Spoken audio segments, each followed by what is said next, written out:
Welcome to the Bont Infinity Plate Assembly video. You will need a 4mm drill for drilling the holes in the boot. Make sure you remove the inner soles before you begin.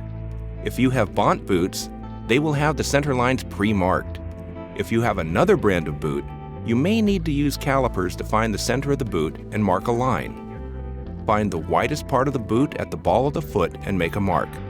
Then do the same at the heel of the boot and make a mark. These two lines will be our reference for mounting the plate. The great thing about the Infinity Plate is that you can see through the middle of it, which makes lining it up extremely easy. Position the plate on the boot in the location that you would like to mount it. Generally, most skaters will want to position the front axle over the ball of the foot or slightly in front of the ball, as you always have the option of sliding the trucks backwards. Once the plate is positioned correctly, mark one of the rear mounting holes using a punch or pen. Drill a hole through the rear mark that you made on the boot and insert the screw from inside the boot. Put the plate back on the boot, loosely tighten one nut and double check the alignment of the forward mounting holes. Now mark the other 3 mounting points.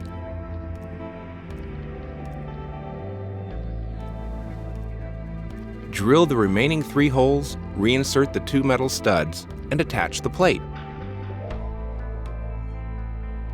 The carbon plate has now been mounted and we are ready to attach the sliders.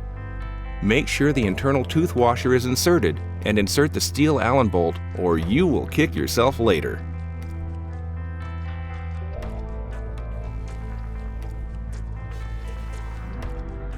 When installing the kingpin, make sure you have 5 threads showing so that you have enough room for the cushions. Make sure you tighten the kingpin.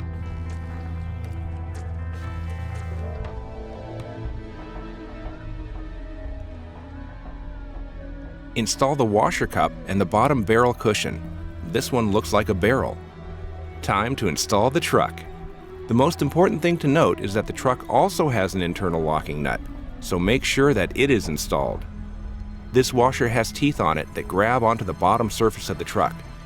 This is really important because you don't want the pivot pins moving or sliding while you are skating. Slide the top cone cushion on and make sure it is nice and snug. The grub screw is what you are going to lock down your adjuster nut with, but it is a good idea to keep it in the kingpin. There is no need to fully remove it as the adjuster nut will fit over it. Install the top washer cup and you will notice that we still have a good 3 to 4 threads showing for adjustment. Tighten the adjuster nut down to your preferred tightness. We don't want it so loose that everything rattles or so tight that the cushions can't move. Once you have your preferred tightness, tighten down the grub screw to lock it in place. It doesn't have to be too tight, just nice and snug. You will notice that I have set up the plate so that the axle is just forward of the ball of the foot. That's the cool thing with this plate is that I can move the axle anywhere I want.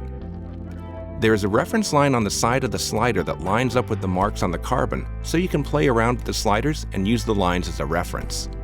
The rear slider is assembled in exactly the same way as the front slider.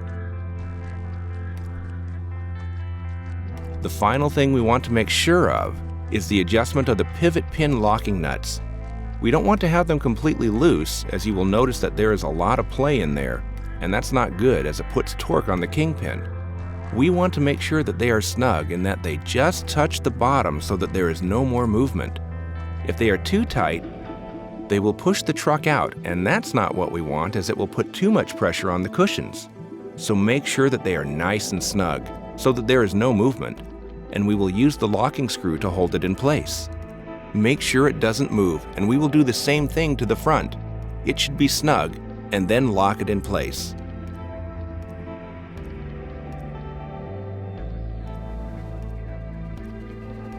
The last thing to do is to attach our toe stoppers.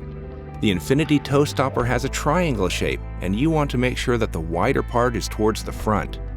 Turn the stopper until the thickest part is at the front because that is the part that will be taking the load when you are running. The pointy part goes to the back to maximize wheel clearance. Once you have lined it up, you can tighten the toe stopper locking nut to lock it in place. Reinsert the inner sole, and you are ready to go skating.